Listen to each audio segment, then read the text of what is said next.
After 60, life often slows down, at least on the surface. The kids are grown, careers have peaked or ended, and the rush of day-to-day life begins to shift. But with all this new time and space, something unexpected can creep in. Silence. Not the peaceful kind, but the kind that makes you wonder, where did my joy go? Today on the Wisdom Circle, we explore the 7 silent killers of joy after 60 and how to reclaim your happiness. If you've been feeling a little duller, lonelier, or lost lately, stay with us, because this conversation might just change the way you see the rest of your life. Chapter 1.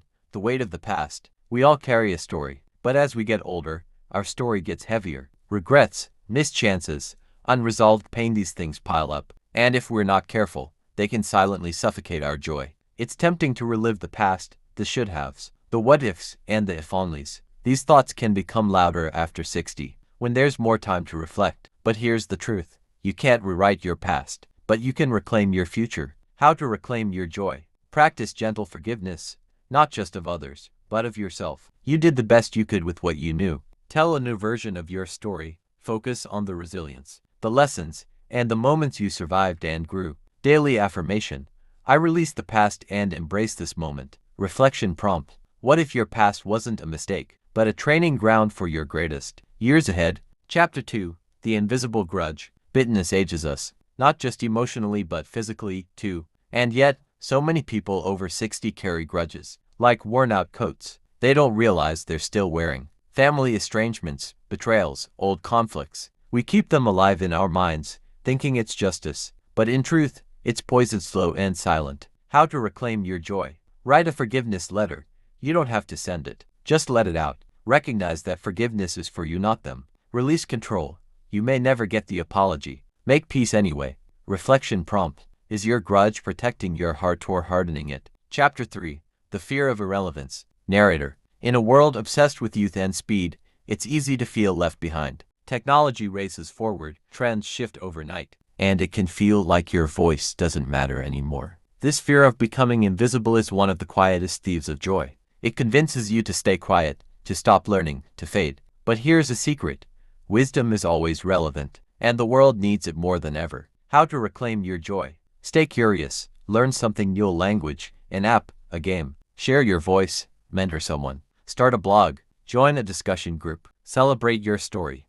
You carry decades of life. That's not outdated, that's priceless. Reflection prompt. If you believed you still mattered deeply, what would you do differently today? Chapter 4. The Neglect of the Body. After 60, our bodies start sending louder signals. Stiff joints, aches, less energy. And it's tempting to say, well, that's just aging. But giving up on our physical health is a fast track to emotional decline. Because your body isn't just a shell, it's your engine for joy. How to reclaim your joy. Move daily. Even a 15-minute walk can lift your spirit and ease pain. Eat with intention. More whole foods, less processed. Your body will thank you. Stretch and breathe.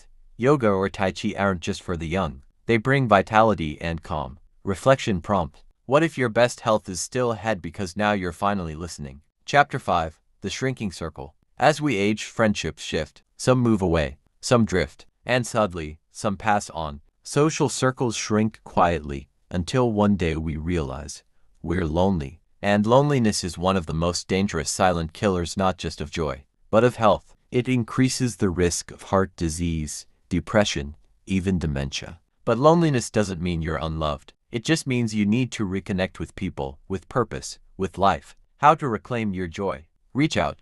Call an old friend. Join a local group or volunteer. Initiate.